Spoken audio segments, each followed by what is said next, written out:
All right, we'll begin with opening roll call. Go down the list of Conservation Commission members and just ask you to verbally confirm your attendance, starting with myself. Stephen Washburn is here. Catherine Walsh is absent this evening. Peter Bamber. Here. John Gear. Here. Joseph Pitty. Here. And Kelsey Quinlan is absent this evening. Start tonight's agenda with public hearings, beginning with 70 to 72 Union Street. This is a request for determination of applicability. Norwood number 2023-21. Applicant is Santai Dang, represented by Karen Skinner Catrone. Project description is proposed to construct 2 decks, a second-story addition, and a driveway extension. Remove 10 dead, unhealthy, or hazardous trees. We have a representative here this evening. Since working remotely, I'm Mrs. Sunday for the property of 70 and 72 Union Street. I'm the owner. Hi there, good to meet you. Thank you for having me. Hopefully, Karen says you can't hear it remotely, so see if you can see Karen. To adjust maybe the audio device, I'm not sure. Hello, good evening. Having a little bit of technical difficulties. Evening. Is somebody going to put up the plan? Or? Yep. Hold on one moment. Okay, great. Thank you. So again, my name is Karen Skinner Catrone. I'm representing Sunny Dong, the owner of 7072 Union Street. As stated earlier, the applicant is proposing a second-story addition, which will require no groundwork. 2 decks. Each deck is 168 square feet, and they are not impervious. And there's a parking lot proposed in the front of the property. That's outside the buffer zone.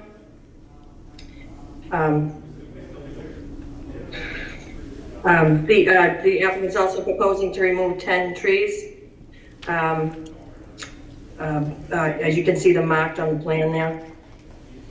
None of the trees within the buffer zone are going to be ground down.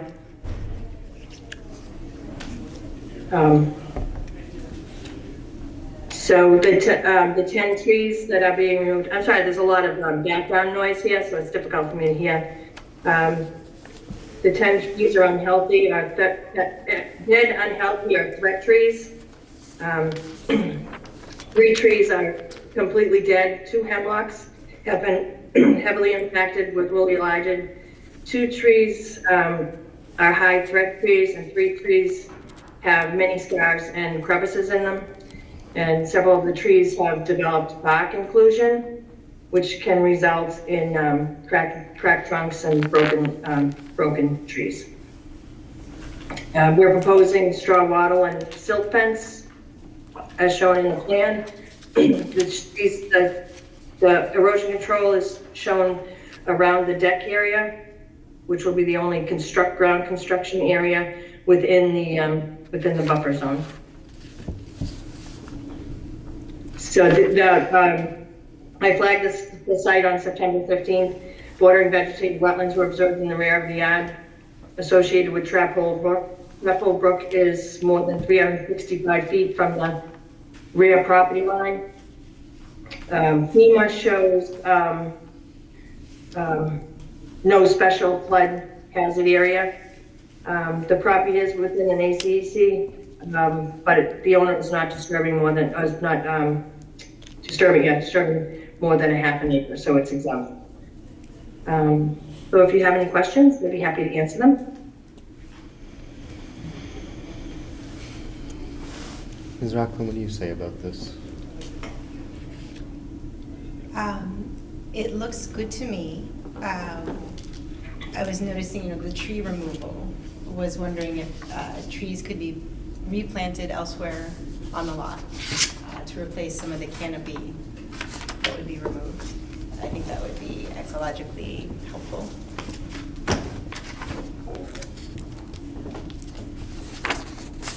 So the owner is in the audience there. At the Sonny, if you'd podium, be yep. amenable with that? If it's, that's fine. Some of the trees are close to the buffer zone, then we can replant something else. They would be native species too, so native to this region. It's Okay. ecologically helpful. Okay. Absolutely, yep. I can provide you with a list of trees. I can go over that with the owner and provide you a list of native trees that he'd like to plant. Would you, if Yes. that's okay with the commission? Sounds excellent. Anything else to comment on, Ms. Rockland? There's one tree next to the proposed parking extension. And that looks particularly close to the pavement. Was wondering if that would be removed as well. The one tree proposed, I'm sorry, next to the parking extension, that's going to be removed, but that's outside the buffer zone. Okay.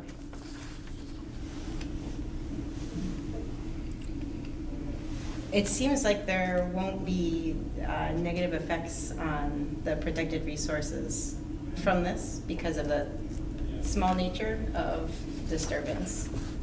I'm glad to see the erosion controls. And I don't have much more to say on it than that. Thank you, Ms. Rockland. Is anyone in the audience present tonight to speak on this hearing?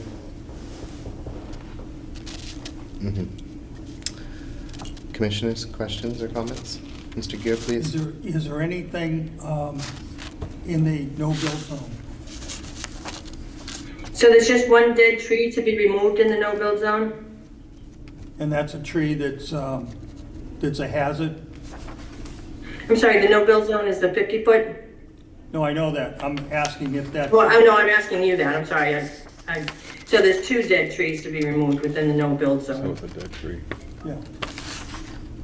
Okay, I think it was stated they won't be like grubbed or rooted, just, Yeah, they're gonna. yeah. Yeah. Correct. Did you hear that? So one of the issues would be that cutting it down, you wouldn't be bringing machinery in. Kylie mentioned that. Oh, she did already? Yeah. Okay. I didn't hear that, sorry. Okay. I'm good. Joe? I'd make a motion to issue a negative determination of applicability. Second. thank you, Mr. Bamber, thank you, Mr. Gear. As we've done in the hybrid and remote environment, I'll go down the list of Conservation Commission members and ask you to verbally state your position on this vote, starting with myself.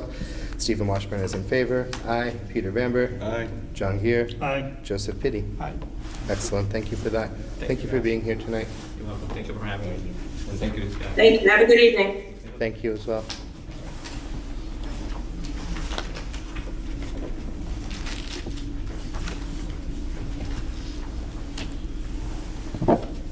All right, next up on the agenda, also under public hearings, we're going to have Upland Woods Circle. This is a request for determination of applicability under Norwood number 2023-22.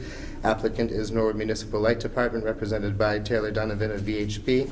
Project description is proposal to install a new concrete encased underground electrical duct bank adjacent to the existing electrical substation number 487 and to make repairs to existing ducts. Who do we have tonight? I see Ms. Donovan on the line, I think. Remote? Dan Morrison updated. And I'm Dan Morrissey with the Light Department. Thank you. Yes, thank you. So if it's all right with the commission and Carly, I do have just a marked up plan set I'm happy to share. Sounds good.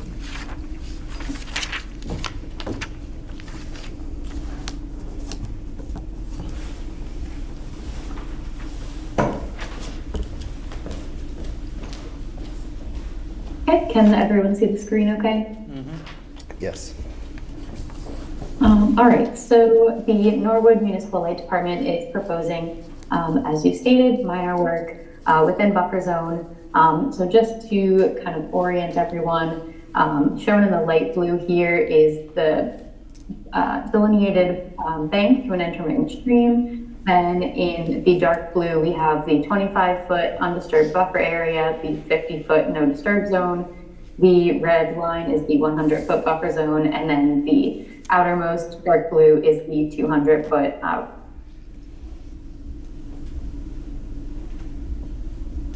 intermittent stream. So just to show everyone the resource areas that are on or near the project site. And I will also just note we are filing a request for determination of applicability because of the minor extent of the work. And also we believe most, if not all of the work to be exempt under both the Wetlands Protection Act as minor activity within buffer zone, as well as exempt under the Norwood municipal bylaw due to its nature as utility work. And that is described in more detail in the RDA narrative submitted. But I will let Dan speak to the exact work proposed on the site, and please let me know if you want me to zoom in or navigate around that instead, Dan. Okay, just to give you some background, I don't know how familiar you are with this, but in 1999, this substation was constructed. It is used to feed Moderna as well as the apartments in that area. And what we're proposing to do, we have an existing duct bank that comes in from Springdale Road. And what we're proposing to do, that duct bank, it's installed back in the late 60s with Orangeburg. And it's also, it's really deteriorated to the point it can be used. In addition, the expansion, they're requiring more power, which requires larger wires put through the conduits. So therefore, that's why we're replacing that duct bank, bringing it into the substation, maybe 6-inch conduits, as opposed to the 4 and 5-inch conduits that presently run along Springdale Road. What we're proposing to do there's a driveway next to the building. We'll be excavating that driveway area. And we'll be running 3 conduits into the right, so on that wall, 2 on the right, and then 3 will higher up. The reason we're doing them in different locations is because for redundancy purposes, we feed Moderna in the apartments actually with 2 underground lines. So if one of them fails, we switch them over to the other one. There are overhead lines in that area. We'll need to have the backup. And that's the reason for the excavation and for the work. If you have any questions about it, I'd be more than happy to answer. Let's start with your comments, Ms. Rothman. It looks good to me. I don't think there will be a lot of area disturbed. Wondering approximately how many trees would be removed for the project. I know it's a narrow trench line through the woods. The work through the woods has already been done. We haven't done anything within the 100-foot buffer. Okay. That's where we stopped, that manhole that you see on the drawing. What we've done is we have installed 18 new trees in that area, 15 green giants and 3 maples. We've also spoken to the neighbors who have requested that we build like a little bit of a mound as well as put some rock at the end of Springdale Road, keep any cars from trying to drive through there. The cars could drive through there. And I don't know if you've been up, there's no way of getting through there, but we have put large boulders or rock at the end of Springdale Road to appease the neighbors as well. Just one other aside. Throughout this project for the last 2.5 months, every Thursday at 10 a.m. we have held open meetings with neighbors. We have had some of the neighbors up on Springdale Road come to these meetings, and we've met with them and talked to them to try to accommodate some of their needs. Thank you. Is anyone here from the public here for this hearing this evening? Upland Woods Circle? Or online? All right, how about questions and comments from the commissioners? I'm good. Well, then I'd make a motion to issue a negative determination of applicability. Second. Thank you, Mr. Bamber. Thank you, Mr. Gear. As we've done in the remote and hybrid environment, I'll go down the list of Conservation Commission members and just ask you to verbally state your position on this vote, starting with myself. Stephen Washburn is in favor. Aye. Peter Bamber. Aye. John Gear. Aye. Joseph Fitty. Aye. Excellent. Thank you for that. Thank you for being here tonight, Mr. Morrissey and Ms. Donovan. Thank you. Thank you very much, appreciate it. Thanks.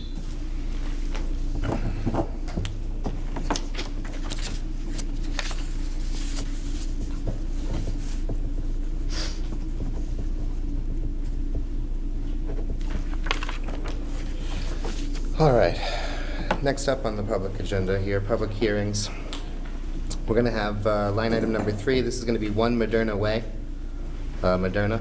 A request for a minor change to order of conditions. This is under DEP file number 251-0545, Norwood number N2023-7. Applicant is Lou Sashizi, represented by David Mackwell, Kelly Engineering. Project description is request to change the cover on landscape islands associated with security gates from vegetated cover to pervious pavers and concrete. All right, what do we have? Good evening, Mr. Chairman. My name is David Mackwell with Kelly Engineering Group. Here with me tonight is Lou Chikese with Moderna.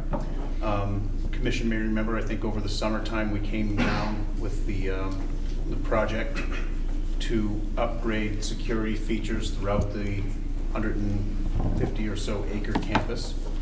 Part of those improvements was adding 4 or 3 security gates at the entry points. We had shown some original plans and shown the security gates with minimal walkways within the islands. And as time has moved forward, Moderna has seen the need to have those hard surfaces for both safety and also for, if you want to bring that one back up, I'll show everybody where it's at. Okay, I'll put my own. Yep. Thanks. Yeah. So this is the whole campus here, the residential part on this side. Entry points that are in the buffer zone work is over here, and then over here where we have those 2 points, and they're on the next sheet. So we'll just, if you just go to the next sheet on this slideshow. Okay, wow, one moment. Yep.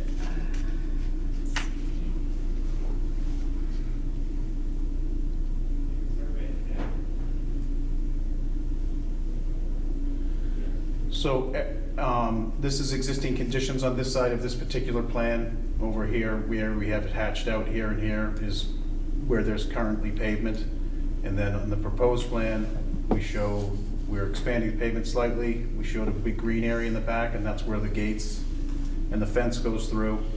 And then additionally, up here is where we had a mitigation area where we proposed a removable bus stop and revegetate an area for mitigation for the entire project. That portion is also in the riverfront area. So we were proposing the change here, where it's just shown in green here, was to make it pavers. That's the project. This is a visual in with the plans that we submitted to the record, has the updated pervious and impervious charts demonstrating that there's no loss of impervious. Obviously, we're in the middle of the roadway before, in our give back area. We'll move on to the second area. This was the existing conditions plan of what we call Gate H. This is up off of the old Putnam or Investors Way.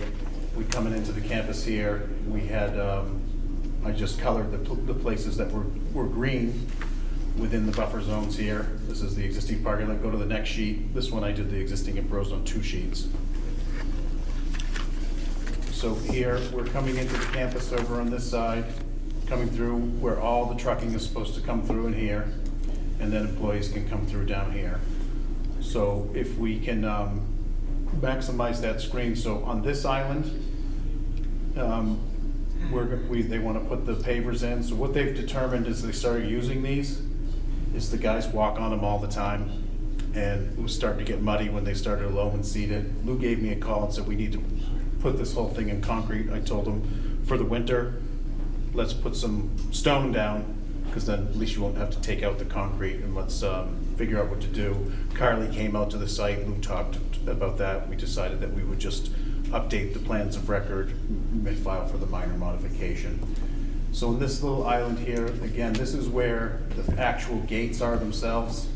What the Moderna has noticed, there's multiple gates and secured entry points within off of the other portions of the road where these will both have a gate that goes up and down and then one that swings out, and they're in constant need of maintenance because they're actually closing them all for everybody that comes in. So even though the security employees won't be walking on this one, they figure they're going to be maintaining enough and they're going to have to rip the place apart and make more disturbance. So it's kind of a dual thing when the security and safety personnel kind of got a look at the whole thing of what we were about to build. They asked that we revisit the situation. In global context, the security project presented a significant reduction in impervious area, and still will reduce impervious within the parking lots and the entry points. So there is no really need for any additional mitigation. The mitigation that was proposed previously kind of covers everything. And Moderna, not only on this project and the other projects, have been working with the Conservation Commission to improve landscaping features and trees closer to the buffer zones. These being islands out of the middle of the parking lot, we don't feel that we're getting that much out of them anyways. And with that, the owner is here, the representative is here, and we would like to turn it back through to the commission for any questions and hopefully a vote that this is not a significant change requiring a new public hearing. All right, thank you for that. Ms. Rockland, as we have, let's start with your comments and questions. I have a couple of questions. I was looking through the plans and comparing what was on them in March versus now. Okay. And I noticed the bus stop removal was on in March. Mhm. And I had thought that was like sort of a new mitigation for these plans. No. But it not, was included then. And as well as the vegetated islands around the parking lot. Mm-hmm. That was also Yep. in March. Also in March, it was woody vegetation that was on these plans. Small shrubs and trees and some, so I guess at some point there was a shift over to loam and seeding. I think what happened, to be honest with you, is we submitted it without a landscaping plan. As low on my plans, subsequently, as part of the original vote to approve the order of conditions, we agreed to submit a landscaping plan in which, I'll answer for Lou, they kind of went a little bit too wild, and by the time we got to that, the security said, well, we can't have some of these things because they have some pedestal cameras as well. And we probably shouldn't have submitted that in the first place, but that's true. There was some landscaping proposed at some point within these islands, and that was post the vote, but that was what was agreed upon at the original public hearing. Okay, so I guess I would like you to clarify sort of the balance between pervious and impervious surface. That's part of this new plan. I noticed there's more impervious surface now. There obviously, is. right? Because you're shifting the cover on these islands. Yep. So in total, like the whole security project was a net reduction of about 6,000 or 7,000 square feet of impervious over the 150-acre campus. So with doing these islands, and I updated each individual sheet, I didn't update the global, but I took a look at it before this hearing. It'll still reduce the impervious by, I think it's 1,500 square feet. So, you know, with that being a large campus in the middle of the parking lot, with a high volume of traffic for the security personnel and also the safety of those workers, we would like to substitute the plan to not have landscaping within these security islands and keep the landscaping everywhere else. Okay, so just to clarify, so currently with this new proposal, it's the security program reduces impervious by, you said 1,500 square Yep. feet? 1,500 square feet. And Roughly. okay, the approved plan prior to this reduced it by, I think it was 5,000. It was in the original, at the end of the narrative, which I did take a look at today. And I maybe could have provided that. So it was, yeah, it was about 5,500 down to about 1,400.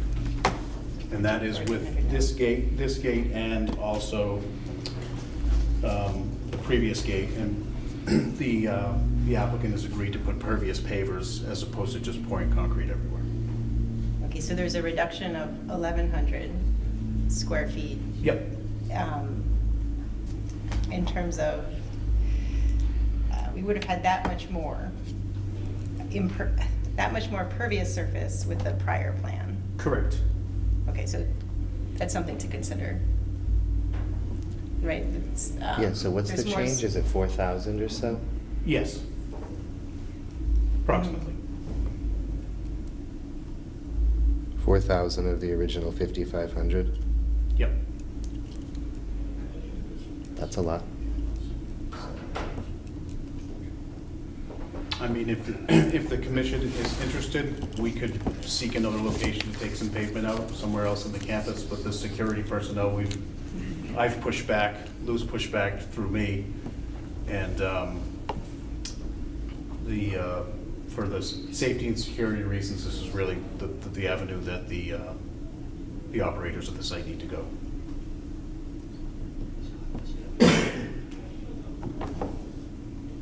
that would be beneficial in terms of stormwater and infiltration. Sure, I think it's reasonable, a reasonable determination or conversation that we would take a look at the impervious surface that we're going to re-add to this project and remove it somewhere else and vegetate it. And we can do that most likely at a 1-for-1 ratio, and hopefully closer and to a buffer zone or at the edge of the parking lot instead of the middle, Yeah. where we get a little more benefit.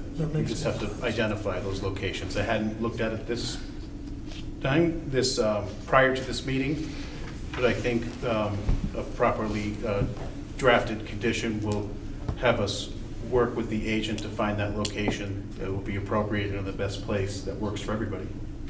It works for me.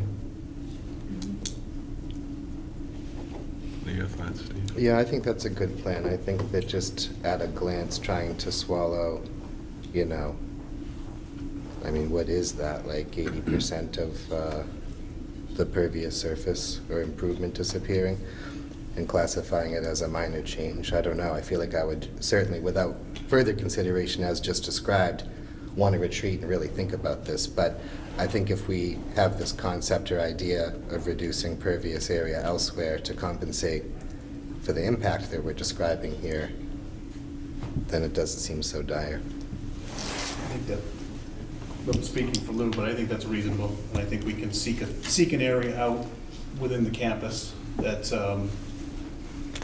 will be more of a give back, so to speak, similar to the bus stop, which is being renaturalized. Mr. Gear, what do you think? I think that sounds reasonable.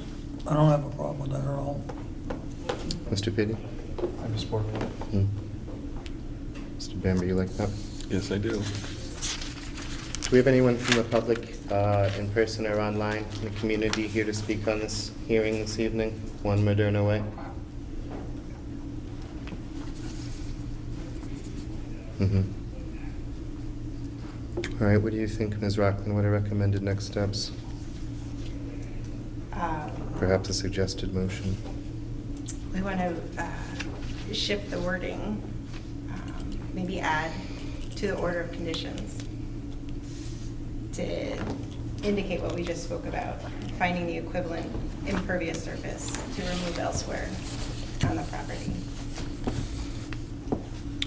I'd make a motion to close the public hearing and vote on the notice of intent, and the order of conditions would include shifting the 4,000 square feet to a more appropriate location on the site. Also, Ms. Rockland, do we want to mention the native-only seed mix in this order of condition? In general, we want just native species. Right, so you'd be including that anyway. So that's my motion. Second. All right, thank you, Mr. Bamber. Thank you, Mr. Gear. As we've done in the remote and hybrid environment, I'll go down the list of Conservation Commission members and ask you to verbally state your position on this vote, starting with myself. Stephen Washburn is in favor. Aye. Peter Bamber. Aye. John Gear. Aye. Joseph Pitty. Aye. All right, thank you for that. Thank you for your time.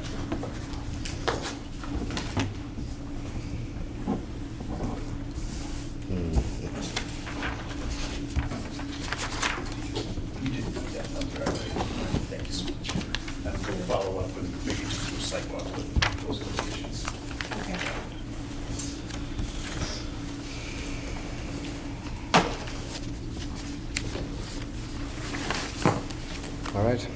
keep cruising here. Next up on the agenda, also under public hearings, we're going to have One Technology Way. This is a notice of intent under Norwood number 2023-09. Applicant is Mike Argyros of Alexander Argyros Aid Trusts, represented by Casey Birch of Soli Engineering. Project description is going to be replication of an isolated vegetated wetland cleared in violation of the Norwood Wetland Protection Bylaw, including development of a related easement. What do we say? Okay, so, I'm on this, Mr. Chairman. Right on. I'll introduce myself, but Ms. Rockland, I know, wants to speak on it. David Hearn, Jr. of Gellerman and Cabral, on behalf of the applicant, Michael Ageros, and the Alexander Realty Trust, and the Technology Ventures Realty Trust also. But I understand Ms. Rockland had a comment on it. I didn't want to interrupt you, but I no, wanted to no, introduce please. myself I to didn't- start it. I knew Casey wasn't going to be here, but Right. yes. Well, Mr. Chairman, we were here on November 15th, and we had a discussion about the easement form which Town Council had approved. We had gone back and forth on the drafting of it. Town Council had approved it. There was a motion to approve the easement as submitted. There was also a reference in the motion to a change as to a seed mix, which we had agreed to. The vote was, I believe, 5-0. There were 5 members present. But I understand that there was some question raised about some aspect of the vote. That it may not have, the question was, did it include the approval of the order of conditions? And I think some of us thought that that had been taken care of, but I understand now the issue's been raised, that it perhaps would be better to have a vote that more clearly lays out that you are approving an order of conditions or issuing an order of conditions with that change that we had agreed to as to the seed mixing. And if you want to vote again to confirm the agreement with respect to the easement, it doesn't hurt. So that's what we have. All right. Thank you for the recap, Mr. Hearn. Ms. Rockland, what do you have to say about this?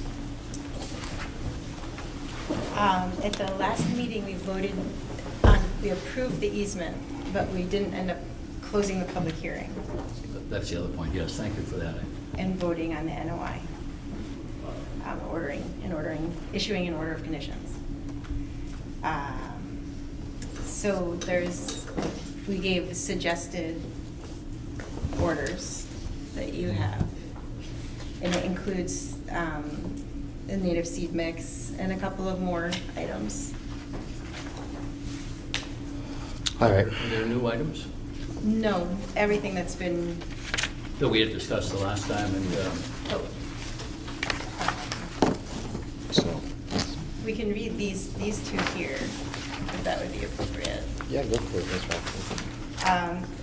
In terms of recommended special conditions, we have, because this notice of intent is a restoration plan for a wetlands violation, the project must have achieved substantial completion within 12 months.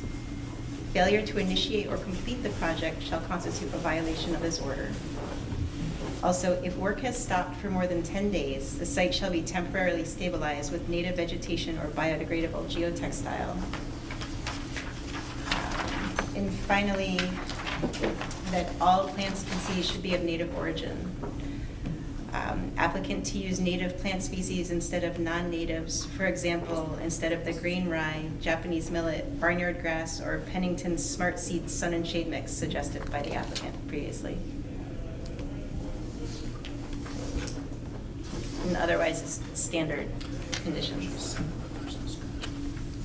And the substantial completion is referring to the replication and the drainage work.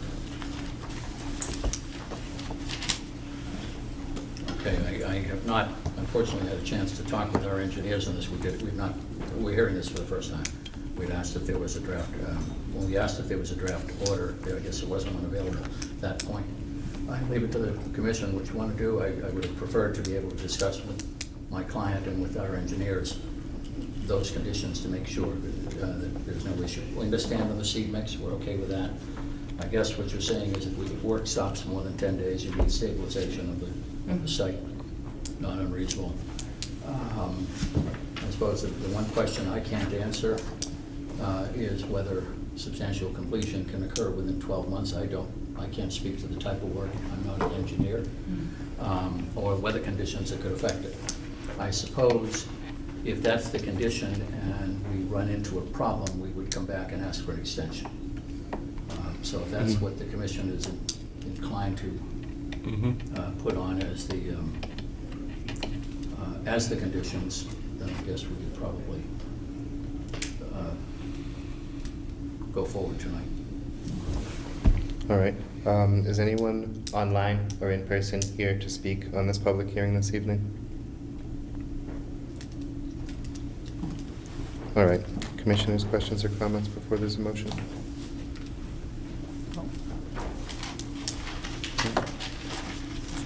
So we need to make a motion then. Make a motion to close the public hearing and to issue the NOI and the orders of conditions as discussed.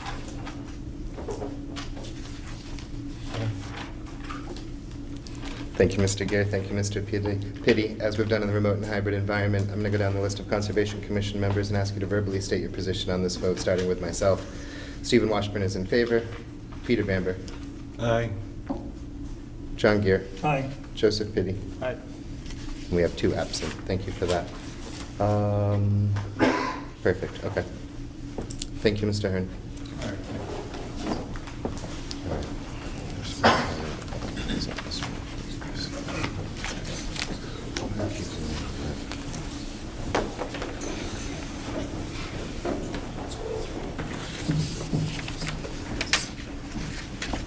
Okay.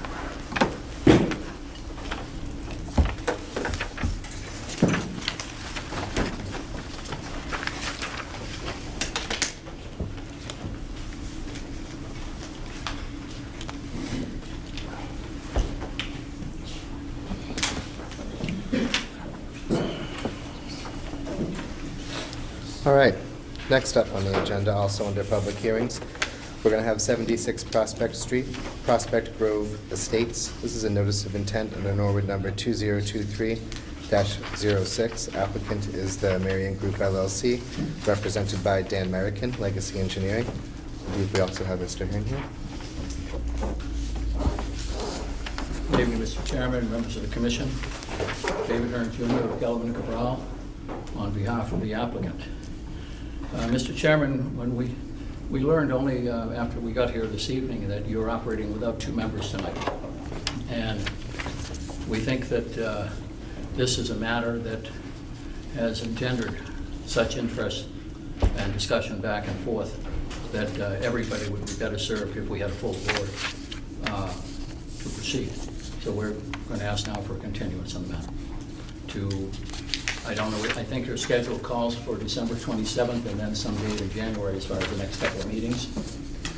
Considering, at least we think December 27th is on the list, but that's the type of, that's the week, a type of week for some people that they're not around. So I wouldn't jump to that date without maybe having some assurance that it's a good date for folks. Yep, I think that date has been removed from the calendar, and I think frankly I agree with your sentiment that What's the second date? The next date? Sometime in January? 17th? I will not be in town on the 17th of January. So what are we looking at? 17th, and then the next one after that would be 3 weeks later? Is there Is that right? a precedent for this, for not, we have a quorum here. You don't have a quorum that can vote. Mr. Petty has missed hearings. He's not been a member or present for 2 hearings at which testimony was offered. So we're down to 3 people. It's not a quorum of the body. So we're really, aside, I mean, that's a legal reason, but I'm asking from a practical reason. We didn't know till we got here that we weren't going to have it. a full board. If we had known that, we might have been able to have a preliminary discussion with the office during the day and notified other interested parties, but these things happen, I understand. Sometimes people at the last minute can't make it. So, and we were prepared to go forward, but I don't think going forward with a board that's missing 2 members, and a board that I don't think really can vote, is appropriate. So what's the date in January that Mr. Bamber's not available for? 17th. So the 17th. If you want to schedule a particular, a special date, you're free to do that too, Mr. Chairman, at which everybody might be present. But I'm in Florida the 13th to the 20th. I think the point about not having a voting quorum this evening is entirely valid and appropriate to consider continuance, no doubt about it. I think that I have a concern, Mr. Hearn, that I generally think that our commission is very understanding and generally accepting of a reasonable request for continuance. However, I do fear, in particular surrounding Mr. Bamber's vacation and otherwise, that if we wait for the perfect circumstance with a full cast of characters, and otherwise we could be looking at like February, March or something wild like that. Well, it certainly doesn't like drive the decision entirely. I'd be curious how you feel about continuing to the 17th, understanding that Mr. Bamber likely wouldn't be here, but we would have the remainder of the commission. Well, 5 out of 6 is better than 3 out of 6 in Certainly, terms of right. having the vote. We can actually vote, and we would have 5 out of 6 of the members. We're assuming everybody else will be here. Ms. Rockland, do you have any communication from our commissioners regarding our intended meeting and agenda on the 17th regarding anticipated absence other than Mr. Bamber? No. Okay. So it sounds like we would be anticipating the remainder of the Speak with my commission. clients for a minute. Yeah, certainly, Mr. Hearn.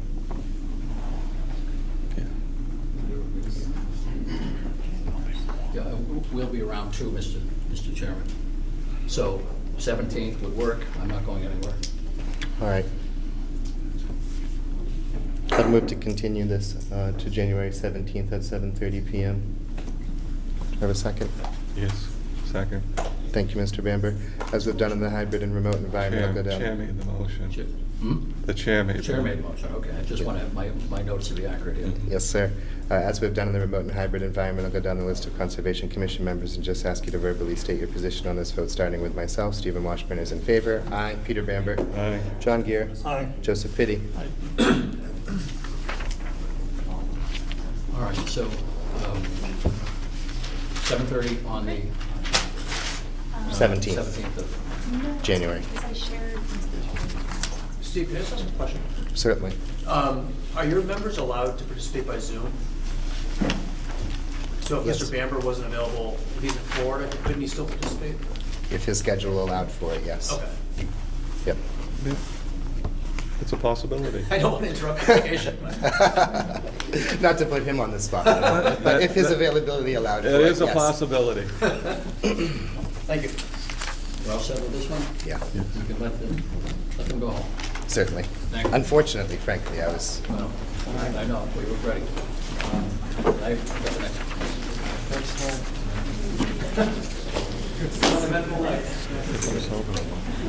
Hey, trying to spring it. Hi. Meet you in person. He was there too. Are you coming? Oh, yeah, okay, thank you. I'll get mine. I know.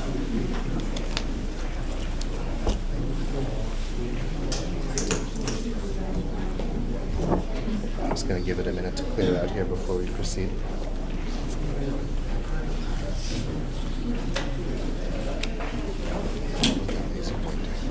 I was going to stop. I was seconds away from I had to just look at my paper. I couldn't even look at the It screen. hit twice, it got me It got back. me so badly. Yeah, that reason was, I couldn't tell if it was getting everybody or if somehow I was at the perfect angle to just catch the heat. Like, I was upset with it. okay. At one point, I looked over and saw it on your cheek like a sniper was going to get you, you know, and I decided, okay, I'm not the only one. Yeah, I was very uncomfortable with that. It's like a buffer study. It wasn't like a little guy, like you would chase your No. cat with. It was like a military grade, attach it to your rifle. It was the kind that pilots were for. Thank you, yeah. Yeah, you got it, yeah, shooting from the ground, like 7 miles in the sky. Amazing jump. I have a question for you afterwards.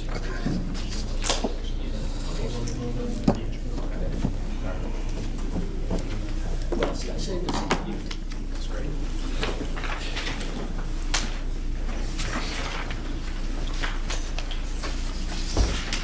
Here we were worried we'd be stuck, we would be thrown out of town.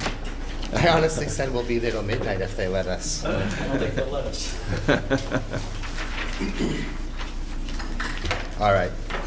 Next up on the agenda, also under public hearings, we're going to have 83 Morse Street. This is a notice of intent under DEP file number 251-0552, Norwood number 2023-23. Applicant is Rob Simmons? Rob Simmons. Simmons, thank you, of Cathartes, and represented by Peter Backhaus of Ty and Bond. We also have Mr. Hearn here this evening. Nick, evidently it's on from the landscape people, right? All right, Mr. Chairman, for the record again, David Hearn Jr. of Gellerman and Cabral, on behalf of the applicant. The owner of the property and applicant is 83 Morse Street LLC. With us this evening, Rob Simmons, who's Director of Development for Cathartes, which is one of the participants in the proposed project. Next to him is David Dupree, who is also one of the principals of the ownership group. And Mr. Dupree is the day-to-day face of the business at Norwood Space Center. Our engineering people are Neil Hansen here of Ty and Bond and back of me, and Peter Backhaus of also Ty and Bond. And then we have, I think, remotely, Nick Campanelli, one of our landscape architects.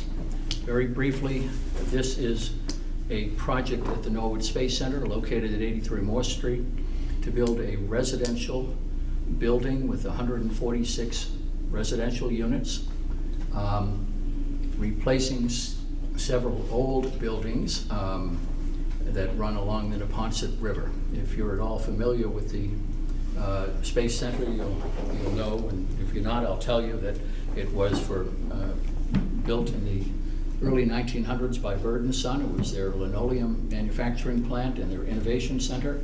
My clients bought it early in 2016 and have spent the last several years improving it, bringing in tenants, bringing in businesses, contributing to the vitality of the South Norwood district, and making improvements on the site.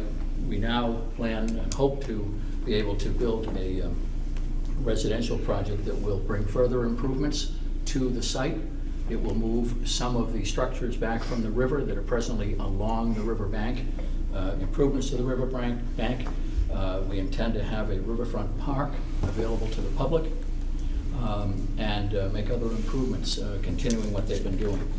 There will be, we believe, some really good public benefits that flow from this, but I'm going to leave it to much of what we're here for tonight is technical, and we'll leave it to the engineers to explain most of this to us. We are available, though, of course, for questions if you have any. Mr. Hearn, I think it was kind of you to use the term structures and buildings. It's a very technical term, Right. the way I'm using it, but yes. They're in A rough. couple of them are, Rough. have a little bit of wildlife in them too, and Yes. some plant life. So I would not go in there without a lot of Careful, daylight. it sounds like you're maybe- describing a maybe some armor. habitat. No. But I think there are some people who would be happy to see that disappear at some point. And this project, we think, is a good thing. There will be benefits in terms of providing housing, benefits to the riverfront, benefits, we think, to the community. But I'll let the engineers take over. Thank you. Would you like me here, or should I go up so I can point at the screen? I think that's fine. I'm okay from before. Just as long as you don't have a laser I'm pointer, we're happy. troubleshooting. They've given me a PowerPoint All right. presentation, and I'm trying to get it into, here it is, see? But I'm trying to get it into the screen so that the public can see it online. Mhm. Do you have any And when you go to thoughts? share, what pops up for options for the screen? So the PowerPoints and PowerPoint. show. So can you share the? That was my grad program. It looks, Yeah. You can share the window and then do the presentation. Oh, that's interesting. No, I had to use my dissertation defense in the middle of COVID. That should work. That should do it. Yeah?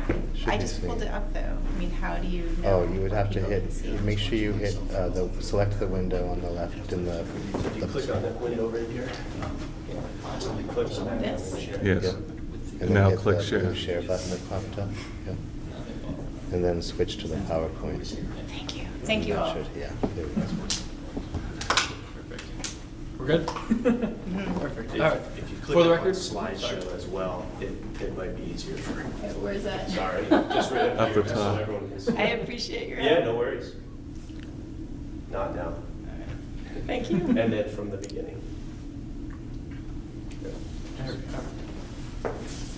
Teamwork. There we Thank go. you.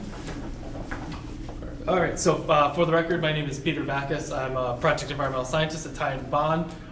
My background's in wetland ecology, so I was on this portion of the job for going out there delineating the wetland, having some habitat assessment, things like that, and as wrote the NOI before you. So as you know, you see the property here, we're looking towards the back where the large building with the protrusion in the middle, the building that's building 7, the building to the left, building 3. Both of those would be removed as part of this, but that's the general area of the property we're talking about. Next slide. So looking at that from overhead, we're kind of, the last camera angle was kind of to the left of the screen looking across. So this would be the area where we remove the existing buildings. So as mentioned, the existing conditions, most buildings are partially in a dilapidated state. The old railroad depot has some holes in the floor. It's not doing too great. You can see holes in the roof there. But what you also notice on here, preponderance of impervious surface. The entire area is pretty much concrete except for a little bit behind building 5 and 7 there, which is stormwater basin that built not too long ago, but still fairly compacted, not much infiltration at all.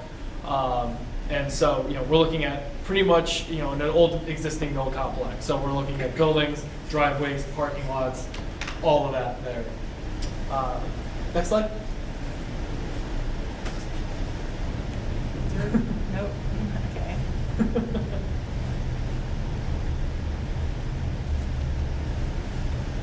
Space. Hit the space bar or hit Right arrow. or the right arrow on the keyboard. Sorry to interrupt, but from the public side, we can't see the PowerPoint presentation. Okay. So if you hit escape, Yeah, escape. yeah, hit the ESC Hold on. button, top Yes. left. Okay, here we are here. If anyone has any input, I'm all ears. The public side, did you see it before This we is made what it I full see. screen? Can you see the screen? Um, Can you see that? I can see your Google Meet screen. That's what I'm looking at.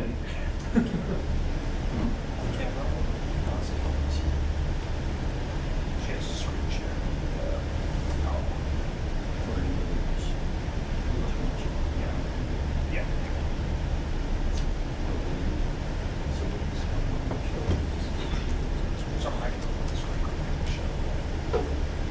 How about- There we go. Thank you. Yeah, all right, we'll leave it at that. Okay. Well, the first slide was just an overview of this taken from a drone. This is the overhead. So again, preponderance of impervious surface, building roofs with holes, whatnot. So now we can go to the next slide. The next couple slides just illustrate this. As you can see, buildings are in kind of rough shape. We got parts falling down. Next slide. Same thing. We've got building crosses the river there. You can see through the slats on the floor down into the river. You can see some of the former pedestrian and railroad bridges on the site, or I think railroad, but bridges on the site. And again, you look at the ground, except where there's water, it's pretty much concrete. Even in that second photo on the top left there, you got a couple inches of soil from years of abandonment, but it's pretty much concrete right below. The roots are just right shallow on the surface there, right there. So next slide. So just kind of going into this, we started with an impervious surface exhibit, kind of an investigation. So before we've even gone out and kind of looked at everything, we looked at the resource areas jurisdictional under the Wetland Protection Act. So we're looking at the the 100-foot buffer to the inland bank of the river. We're looking at the 200-foot riverfront area, and we're also looking at bordering land subject to flooding, which would be the FEMA 100-year floodplain. Also, the town's 50-foot buffer and 100-foot buffer lines are on there as well, which are I'll discuss a little bit later. But essentially, we went through, we calculated all the current impervious surface, all of the buildings, all of that concrete driveway, parking lot, and all that in the current existing conditions and across the river where part of the building is. And then the bottom half of the figure is our after, where we're putting in the new building, and we're converting a lot of that area to landscape, and we'll get into this. But just to kind of put this in our head early on, we're going to be looking at about 44,000 square feet of new pervious surface. That is, we're going to be removing the pervious surface. We're going to have soil, we're going to have landscape, lawn, trees, and whatnot. And that's just over an acre. So we're looking at removing an acre of concrete surface that water just runs off of on the building roofs and whatnot, and restoring that to kind of a landscaped area, some habitat, and we'll get into that with the landscaping plans. I'll bring this back up again in a little bit, but we're also, with the way that this is going to open up kind of the ground surface and some of the grading for the buildings and parking lots, we're also going to be adding 90,000 cubic feet of flood storage to the site. It's not going to change the lateral extent, so we keep within Wetlands Protection Act there. The floodplain will still be the same, but there's going to be some deeper areas, there's going to be some changes in grades, and we're going to add 90,180 cubic feet of flood storage. Just to reference that, that's about 2,000 more gallons than an Olympic-sized swimming pool. Or not gallons, sorry, cubic feet. So we're adding back a decent chunk of flood storage to this area that it hasn't had for at least 100 years. Next slide. So this is just a quick overview of the proposed buildings that will be going in before, so you can kind of see, you saw the before, this is kind of the after, and then we'll jump into the specific numbers. But where building 7 is now is to the left of this, and the building across, building 3 across the river, is that parking lot at the bottom. So as you can see, a lot more green space everywhere within 50 feet of the river. There's no new buildings. We're putting in a pedestrian park along this area. There's a little bit of preserved, a little park area preserved, a part of the old mill, some old steel I-beam stuff, makes a nice little patio there. That's on the bottom left of the building, of the new building. So we're adding a lot of green space in, as I said, just over an acre pervious surface. We have rain garden, we have islands in the parking lot for some infiltration there. But it doesn't look like a lot in the photo, but it does add up to that. So next slide. So this is the existing conditions, and again, it has all of the resource areas on it. Sorry that they all kind of look the same, our distance here. But again, we're looking at the floodplain, we're looking at the 200-foot riverfront area, we're looking at the 100-foot buffer to the inland bank, and then the town's 25-foot undisturbed buffer area, 50-foot no-build area in there. So kind of hard to point out from here, but you can kind of see the existing buildings under the footprint. We're looking at the area of construction is going to be on the parcel. We're looking at about 111,000 square feet of buffer zone, 212,442 feet of area of the floodplain, which is that goes into 538,000 cubic feet of volume. But again, that's with the 90,000 added in that we're adding in. And then riverfront's 197,983 square feet, but that also overlaps with the buffer. So 111,000 of that 197,000 is the buffer zone as well. Next slide. So this is going to be the existing conditions following. So you can see, we're still within about the same footprint. A little bit of the project even falls outside of the floodplain, outside of the resource areas. So these are the areas we're only going to be having temporary impacts here. The permanent impacts are going to be that new flood storage. But as far as we're not changing any buffer for the worse. Everything is going to be taking impervious surface and converting it to pervious surface as much as we possibly can, while staying within planning board requirements for parking and building code and whatnot of that. So all these impacts you see are intended to be temporary impacts. Permanent being the positive change. With that, I guess, next slide. Again, just looking at that graphic that we had before, and I think Neil's going to come up next to talk a little bit about drainage. Thanks, Peter. Neil Hansen, also with Tyne Bond, civil engineer on the projects. So I'm just going to kind of run through the site plan and the stormwater management plan piece of this project. We've met with the planning board once already for the site plan review piece, and we're going back again later this month for a second meeting with them. So site plan, Peter's kind of touched on some of the big ticket items, but obviously the new residential building along the river there. One big piece of this that Peter did mention is in an effort to minimize impervious surface on the site, we have utilized the first floor of the building primarily for parking. So we were able to put a number of the parking spaces for the development within the building footprint and really utilize the space efficiently and be able to get as much green space back on the site as we could. And that was one of the big priorities that we had with laying this out. Going to the next slide. So this is the drainage and stormwater plan. Peter's already discussed the reduction of impervious surface of just over an acre. The other piece of this is that we're adding stormwater treatment to this redeveloped portion of the site. So in addition to the just over an acre of impervious surface we are also treating an additional almost 20,000 square feet, which is just about half an acre of additional impervious surface with a series of tree box filters. And then additionally, the remainder of the parking area that is actually, it's really shallow and flat, so we've had quite a bit of a challenge getting the drainage on the site to work, but we are capturing the rest of the new parking area. It'll be going into a subsurface detention system, and then it will discharge to the existing outlet, which is up towards the front of the site.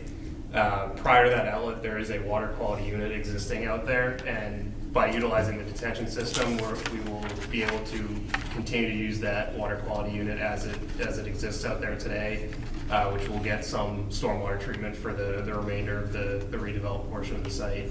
So significant improvement in impervious surface, advanced stormwater treatment for about 20,000 square feet of impervious, and then the remainder of the redevelopment area will be directed to the existing water quality unit.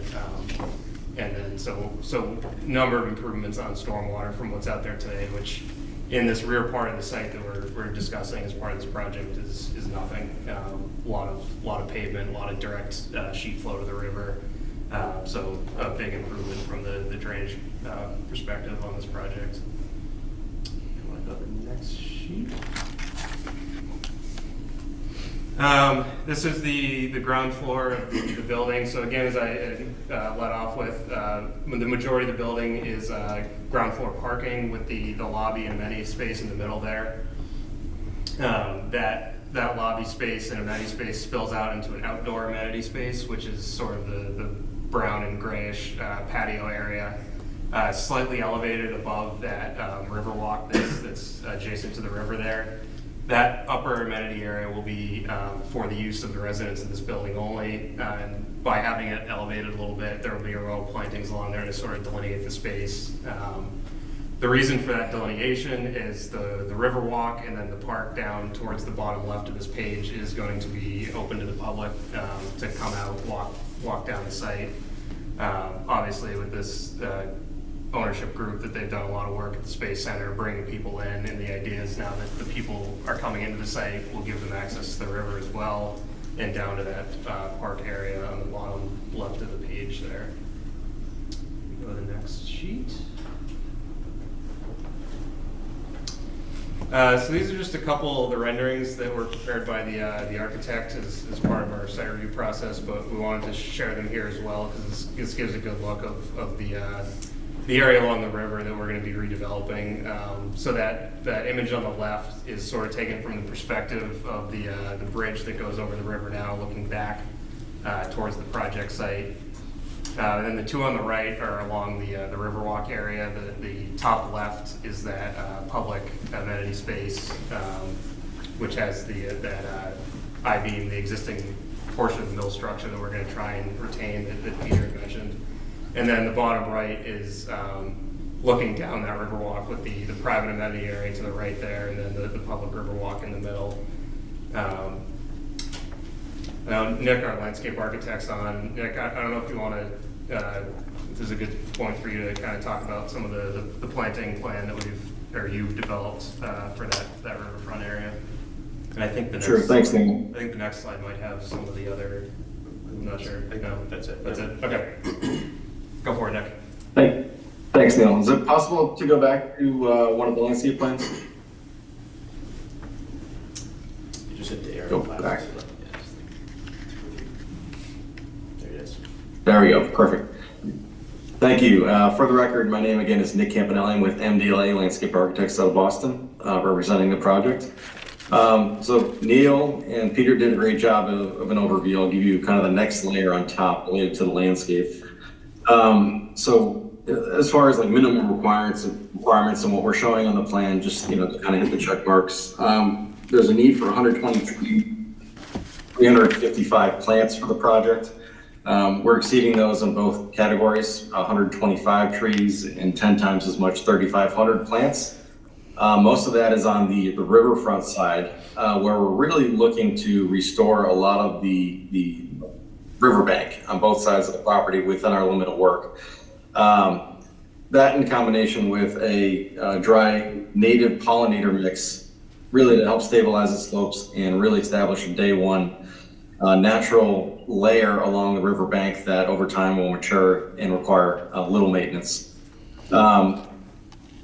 Related to the public walk that migrates along the riverbank and takes you down to the mill, the intent here is to minimize the amount of maintained lawn that we have on the property, simply, you know, to be as green as possible, but secondly, to reduce maintenance costs for the client.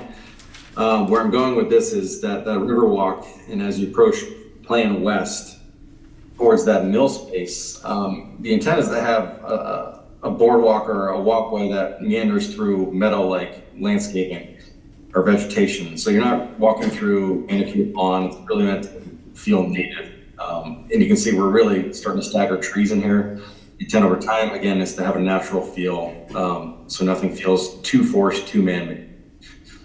The parking lot itself, we've tried to introduce islands and plant as many trees as possible. You can tell at the ends of the islands, there's landscaping, really to help define the pathways that navigate pedestrians to and from this proposed amenity back to the existing adjacent amenities within projects. The front entry is simply defined by a couple small ornamental trees and low landscaping for safety and security.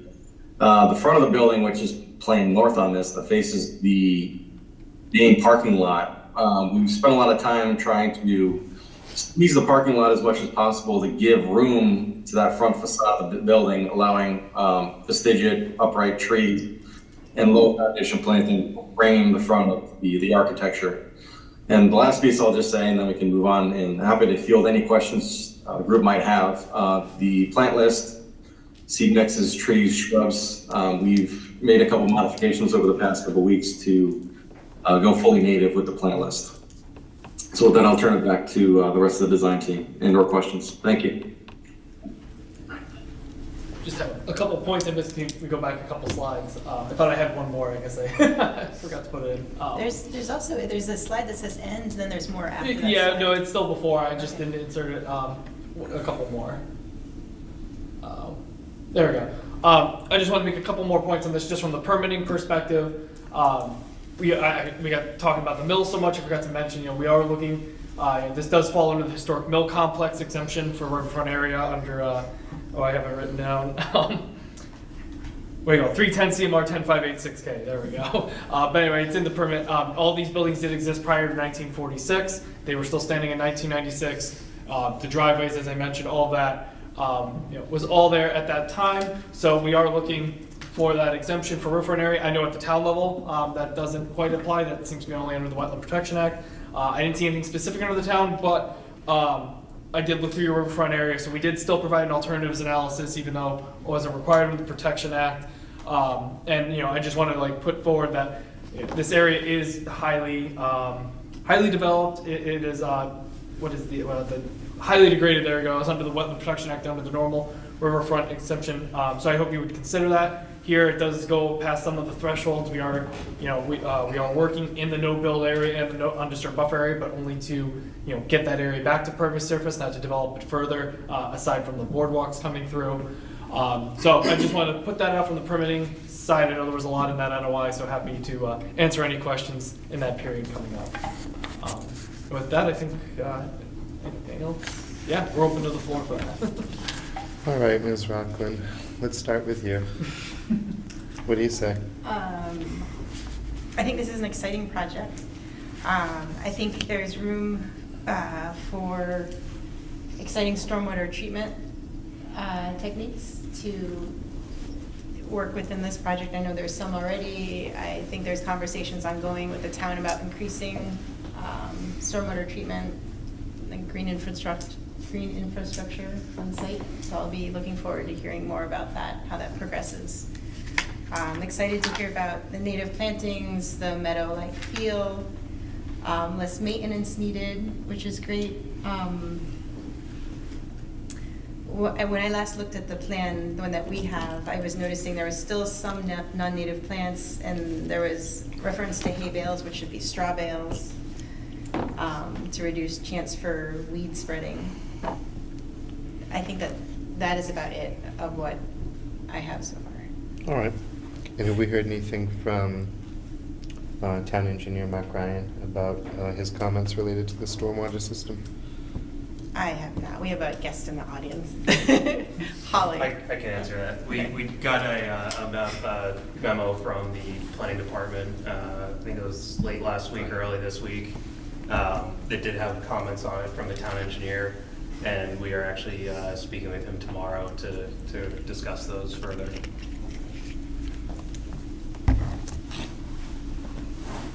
Okay. It might just be in our best interest to see what happens in the wake of that exchange, I guess. See what else we have going on here.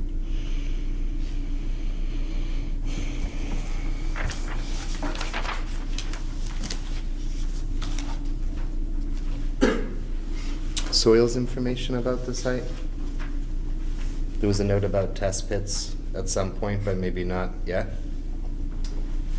Yeah, we have not done any geotechnical or soils investigating out on the site.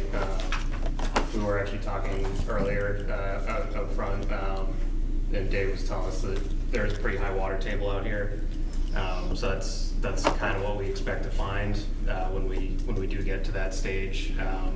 That makes stormwater infiltration trickier if not infeasible on the site, but that's still to be determined.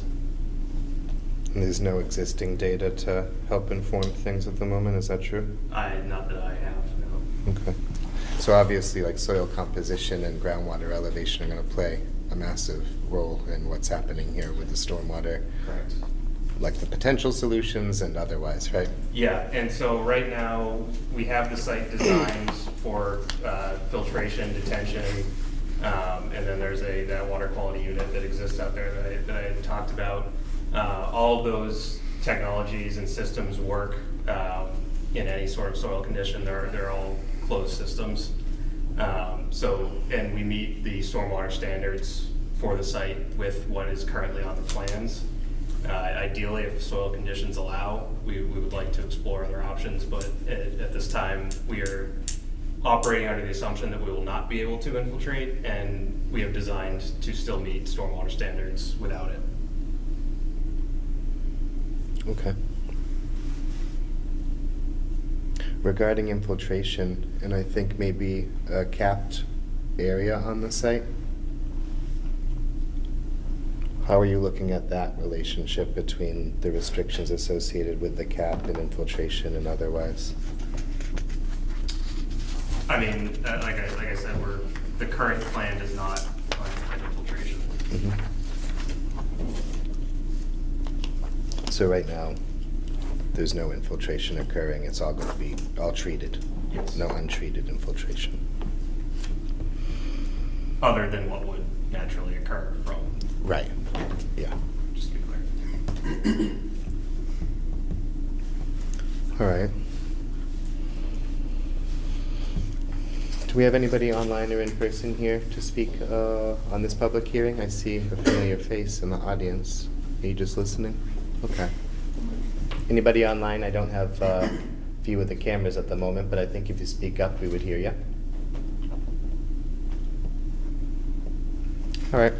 Questions or comments from the commissioners? I would just like to say, after touring that site and touring it a few other times when I was down in the area, that this is a significant improvement from my perspective, from both the conservation and use perspective. And hopefully we'll just wrap up these questions and move forward, because those rear buildings, I know you've done a lot of work and done great work out front, and now you're looking to move out back and take care of even more work. But as I was commenting earlier, it looks like a former World War II area out back. Yeah. I don't know that we've been able to interest any movie producers. No. We have horror movies, you know, bars, things like that. Yeah, right. Alien landscape. No, it's As we, Mr. Chairman, as we told the planning Did you go board, this down is the there? capstone. Mr. Gear? Yeah, my only question is there any plan in place to do a site evaluation as far as hazardous waste? Yes, so we'll be hiring a hazardous waste hazmat survey group to Okay. do a full survey prior to demolition. We've already done phase one and phase two. So we've identified. Anything afterwards, after the slabs start, after you start breaking up the slabs, you're gonna do any testing on the soils? We probably wouldn't be testing on the soils after the fact. But we've done some initial environmental survey assessments that haven't suggested that there's any infiltration there, just because it's all. Just the thing to keep in mind, this plant was built to produce linoleum. The primary product for linoleum was linseed oil. right.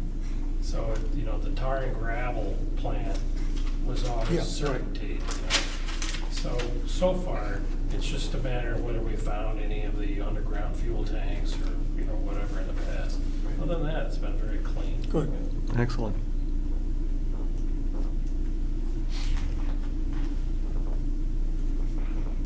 Other questions or comments from the commissioners? I do.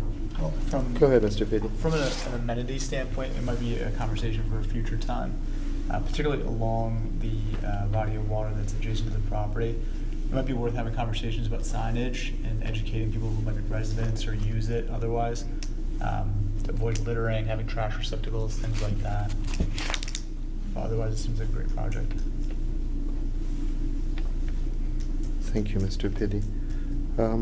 Ms. Rockland, recommended next steps and any further questions, perhaps related to ability to comply with Standard 3 and Standard 4 of the Stormwater Handbook for redevelopment?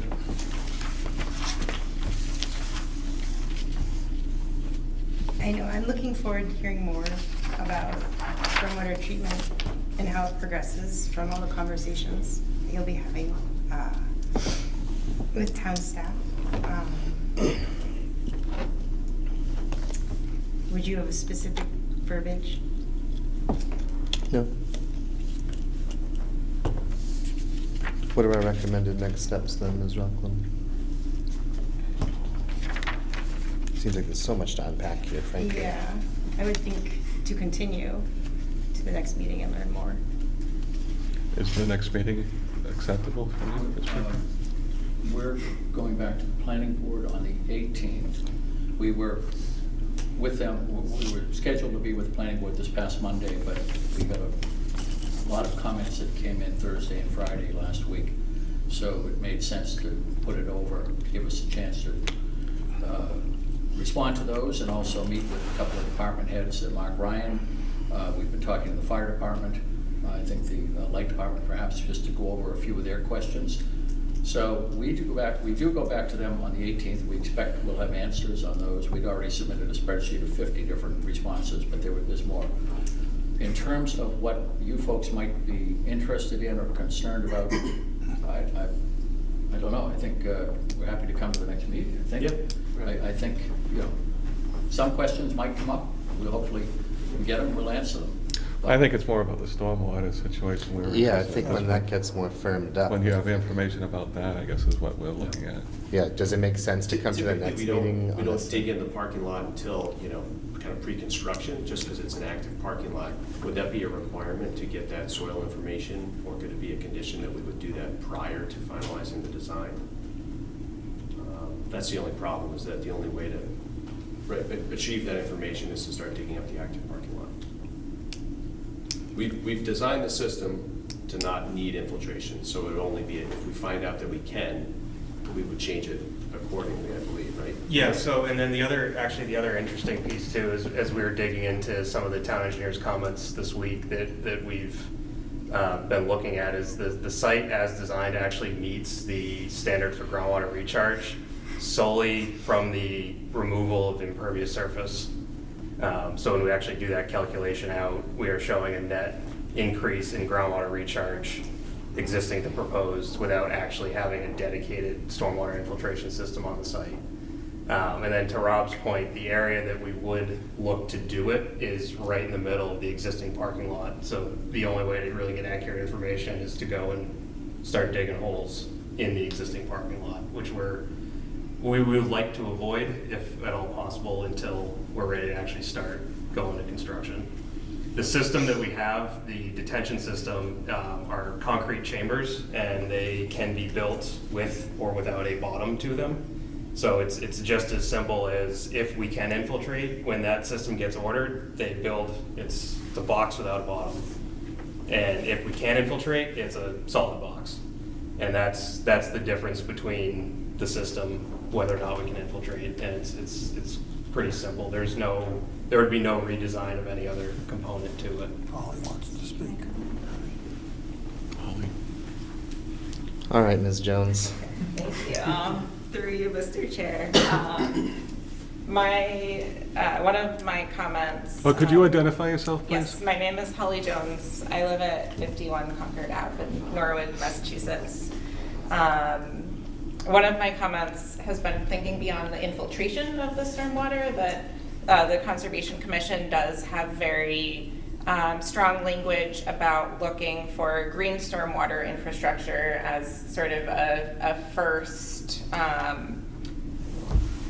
thing to look for in terms of stormwater treatment. And one of the big benefits of that, as well as infiltration, is that it can do a lot to improve water quality in terms of treating things like suspended solids and particularly phosphorus in the water.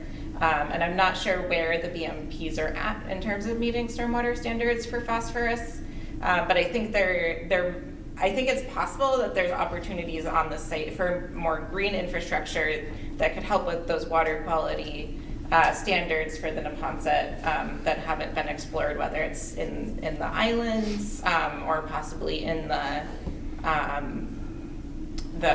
meadow area in between the building and the river.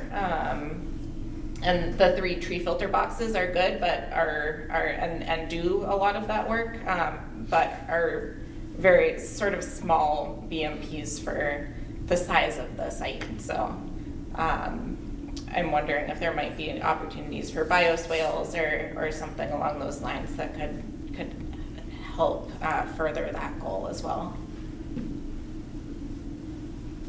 Thank you, Ms. Jones. Would anyone like to respond to those comments and questions?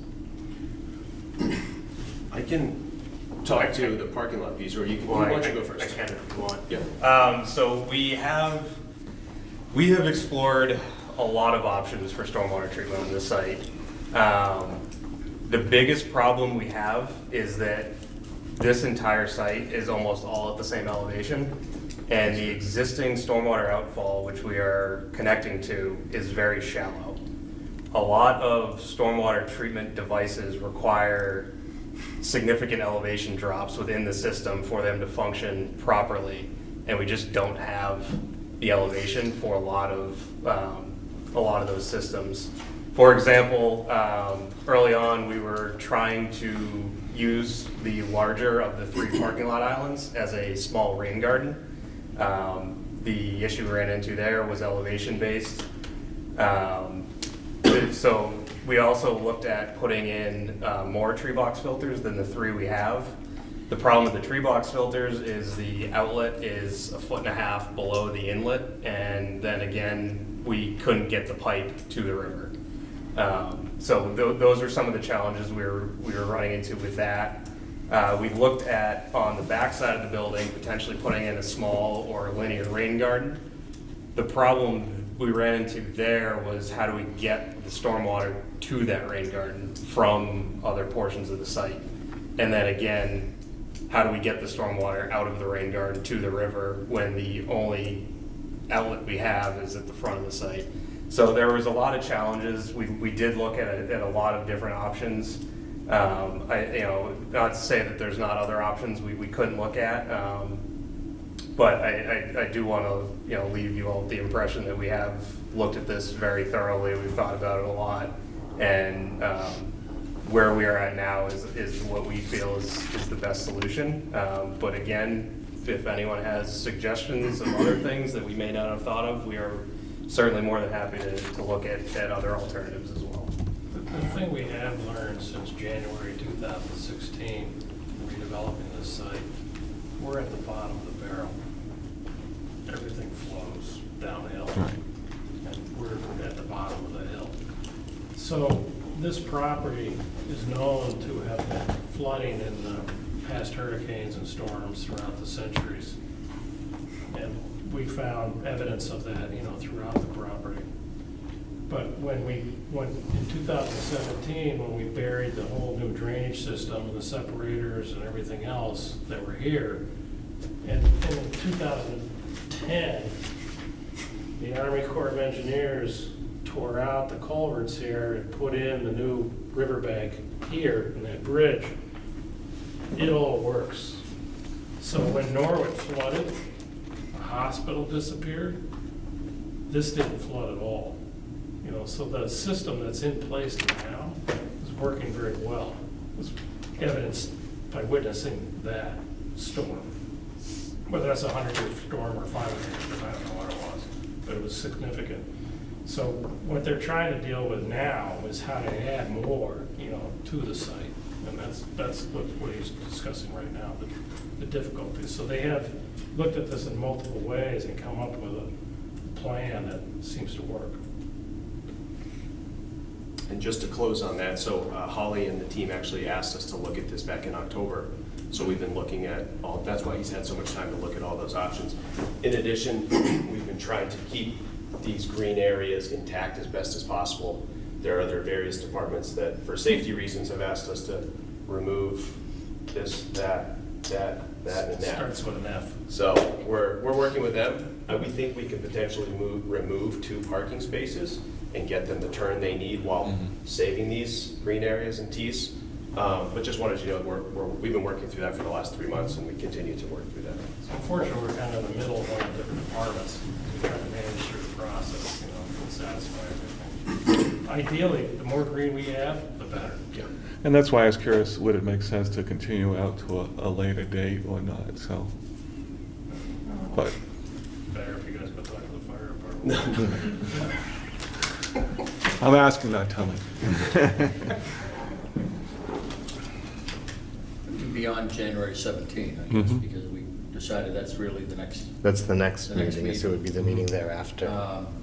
Or I have to, Or I'm coming in remote. remote appointment for Mr. Bamber on the 17th.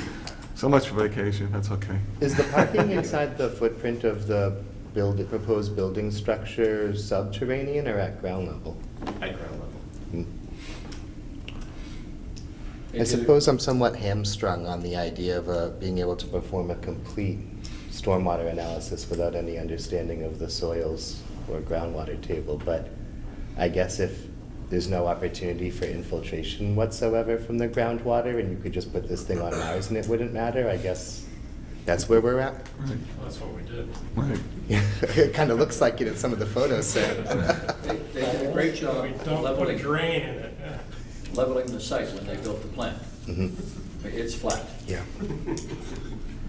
If you look at the hill above it, I mean, probably, we were here 120 more years ago, it probably would have. Yeah, before what we did, they were putting sandbags back here.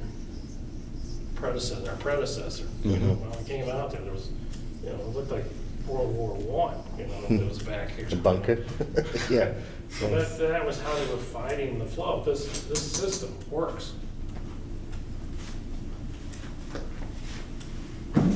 All right, so what are we thinking, the 17th or the meeting thereafter? When do we want to talk again?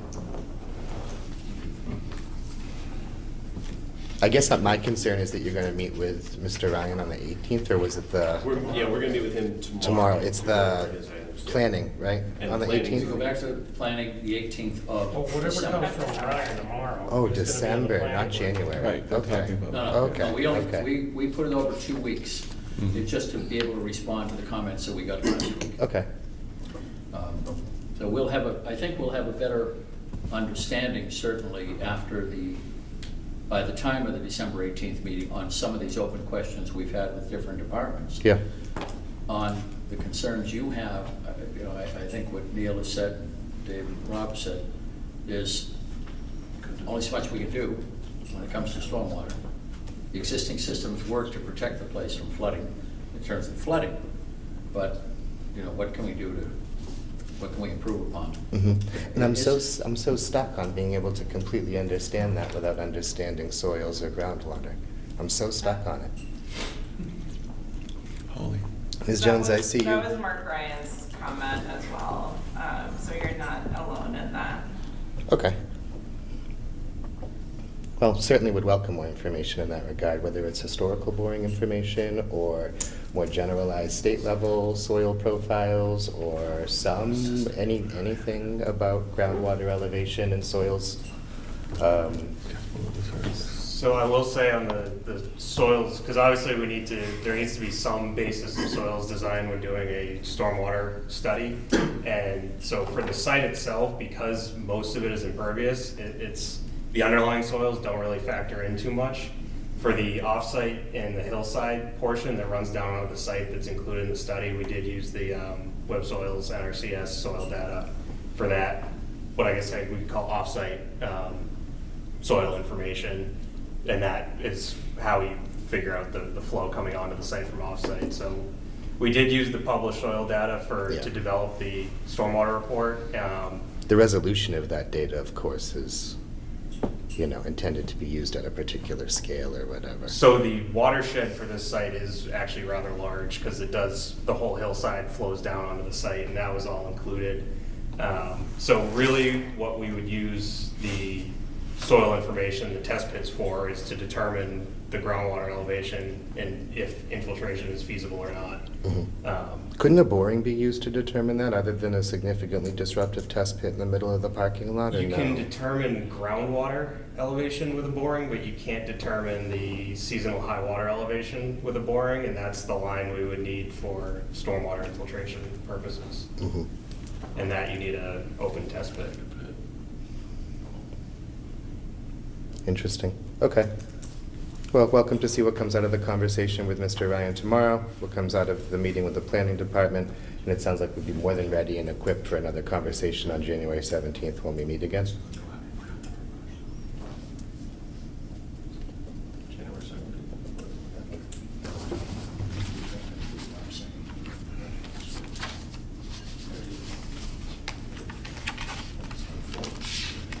He's not sure if he'll be on Zoom or not. Okay. So, and we're missing people tonight. Missing 2 people tonight. So, go in January, go after the mid-January meeting, February 7th. 7th? That's not bad. That's fine if people expect to be around then. Oh, certainly. No more vacations? Not till August. All right. Well, then would you do us the honor of the motion then? I'd make a motion to continue the hearing until February 7th at 7:30 Second. At this location? at this location. Yes, sir. Thank you, Mr. Member. Thank you, Mr. Gears. We've done the remote and hybrid environment. I'll go down the list of Conservation Commission members and ask you to verbally state your position on this vote, starting with myself. Stephen Washburn is in favor. Aye. Peter Bamber. Aye. John Gear. Aye. Joseph Pitty. Aye. Excellent. Thank you for that, and thank you for all your patience tonight. Appreciate it. Thank you.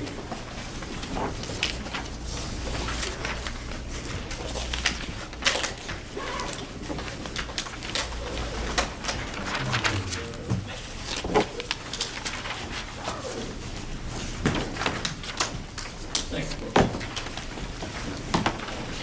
Always nice to see you, Mr. Hearn. Well, at least I believe that. Christmas, happy holidays, and Happy New Year to everybody, because I don't think we're going to see each other for a bit, right? That's Same to right, you. right back to you. Thank you. Same to you. All right, that actually brings us to the end of the public hearings for the night, if you can believe it. We're going to move into wetland issues and updates, starting with 1420 Boston Providence Turnpike Enforcement Order. What do you say, Ms. Watkins? So we have an enforcement order to sign at the end of the meeting, so we would need to make a motion to ratify the enforcement order. Second. Thank you, Mr. Bamber. Thank you, Mr. Gear. As we've done in the remote and hybrid environment, I'll go down the list of commission members. Just ask you to verbally state your position on this vote, starting with myself. Stephen Washburn is in favor. Aye. Peter Bamber. Aye. John Gear. Aye. Joseph Biddy. Aye. Excellent.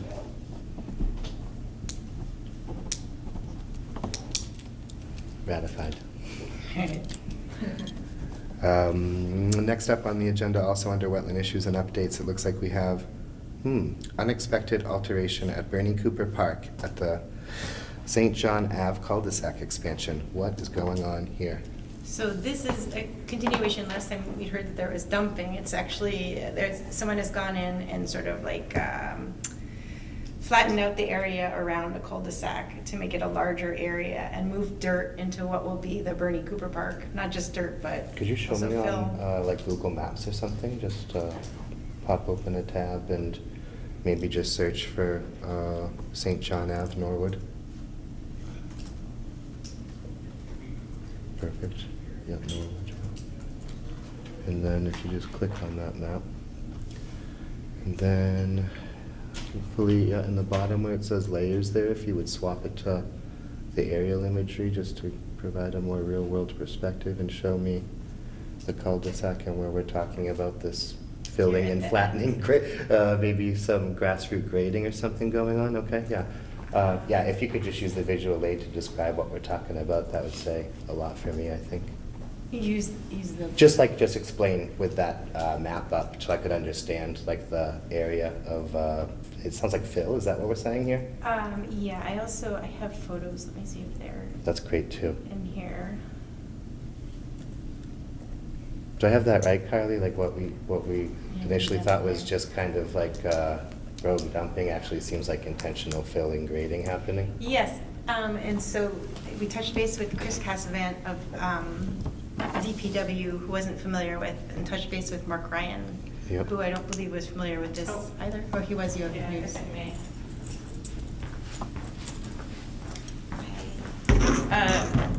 So I spoke with Mark, and he actually did track down that the sewer department had been responsible for the filling. There's a manhole that they had needed to access with one of their trucks, and the fill was for the purpose of supporting the truck to get to the manhole. Well, now we know who's altered the area. Okay. So there's a question of how to follow up with it. Because Holly had mentioned that there were measurements taken when the park was designed of topography. And so Mhm. topography has shifted now because of the fill. How significant, how much fill are we talking? Like feet or inches, or what are we talking? Did you pull up the pictures? Like maybe depth of fill or Yes, I can an find them. approximate volume of fill? I guess my question is, the fill supposed to remain there as part of the, No, so it's in an area where, per the Cooper Park plans, a portion of that cul-de-sac is getting pulled back. Right. And there is a plan for there to be a bio-infiltration swale in the area where, so it's coming out anyway then? yes. But what do we do about access for future, if they have to access that manhole again? Yeah, is the sewer infrastructure considered, the access to the sewer infrastructure considered in the proposed plans for the Cooper Park, in the alterations to the cul-de-sac? Is that basically the question, right? Yeah. Good question. I am not sure. The DPW has reviewed the Cooper Park plans a number of times. Yep. And hasn't asked for that. but it's a good question to follow up with them about.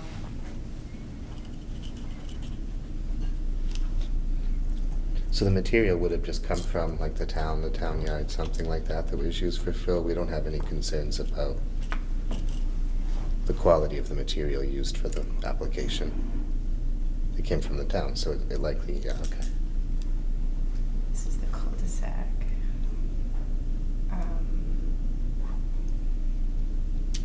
Hold on one moment, sorry, I'm gonna see if I can get a better picture here. You can see towards the back, there's been some flattening and earth moving. Yeah, by back the here. roadwork sign there. Yeah, you see there's some rock material there. Well, if they're gonna alter it again anyway. Yeah, what, I mean, yeah, why go through some extraordinary effort and further disturb the area if they're Right. gonna come back and disturb the area again in short order, right? Right. Something- yeah. You can see more in this photo here as well. I guess I would just want to be sure that whatever utility was being serviced or maintained here Right. has been, the access requirements have been considered in the proposed alterations for the Cooper Park, that's all. As a courtesy, we should mention it to Mr. Ryan, just to make sure it won't cause further issue down the road. But presuming that that's all has been considered, and I suspect it is a fairly safe assumption, I think like what Mr. Bamber has said is pretty reasonable. If it's gonna be removed anyways as a byproduct of that alteration, just let it be addressed at that point in time, because the grade is gonna change significantly beyond what would happen if they just removed this material anyways, right? Yeah. What do you think, Ms. Rockland? Would you repeat what you had said, because I was looking for photos when you were speaking? Basically, I was saying, that's, as Holly had mentioned, that the cul-de-sac's gonna be pulled back anyway, so it's going to be altered again. So if that's the case, why not just do it once rather than twice? But then John Gare brought up the fact that, will they still be able to service the sewer opening there, the sewer situation? So looking into that going forward, you know, again, is the plan take that into account? So we should follow up with Right. the designers. Right. Yeah, and maybe just double check with Mr. Ryan or similar. Right. DPW that. Because if they otherwise, review they're gonna have to do some maintenance and then have to come back to us, and it would then undo some good work potentially if that's the case, and that we don't wanna waste money on that. Yeah, Okay. great point. One thing to have a little bit of disturbance like this, or undo a little disturbance like this, if they went through the effort of completely executing the proposed Right. alterations for the Cooper Park, and then that had to be Right. unwound, that would be, I think, Bad. a lot worse than what we're looking at right now. Okay. So it sounds like just make sure that, yeah, the alterations that are proposed will address this, and that the sewer or other utility infrastructure that was being serviced has been considered by DPW in their review of the plans, such that this doesn't become an issue post-construction of Cooper Park. Okay. Yeah, Oh, you said it in English, okay. just nerdy DPW talk. So I don't think we need a motion on any of this then? No. Very good. Next up on the agenda, Conservation Commission business. We have CPC report, which typically is issued by none other than Catherine Walsh. She's not with us this evening, so I think we can just proceed to discuss that at the next meeting, unless there's something time sensitive, Ms. Rockland, that requires our attention related to CPC deadlines or otherwise. With that in mind, we can keep it moving to approving meeting minutes from September 13th, 2023, October 4th, 2023, and November 15th, 2023. I don't know why that just occurred. That's okay, we're really close to the finish line, so I think we should just keep this rolling. Right. Could I have a motion to? Motion. A motion to. Accept the minutes. Accept the for minutes. all 3 dates. For all 3 dates. Thank you, Mr. Bamber. Do I have a second to that? Second. Thank you, Mr. Pitty. As we've done in the remote and hybrid environment, I'll go down the list of commission members and just ask you to verbally state your position on this vote, starting with myself. Stephen Washburn is in favor. Aye. Peter Bamber. Aye. John Gear. Aye. Joseph Pitty. Thank you for that. Lastly, we come to the agent update under Concom business. What do you say, Carly? I do not have an update at this time. Okay, you know what I want to hear, Mr. Motion to Bamber. adjourn, please. Second. Was that Mr. Pitty I heard mumble Yes, you second? did. Okay, very good. Thank you, Mr. Bamber. Thank you, Mr. Pitty. As we've done the vote in hybrid environment, I'll go down the list of commission members, ask you to verbally state your position on this vote, starting with myself. Stephen Washburn is in favor. Aye. Peter Bamber. Aye. John Gear. Aye. Joseph Pitty. Aye. Thank you.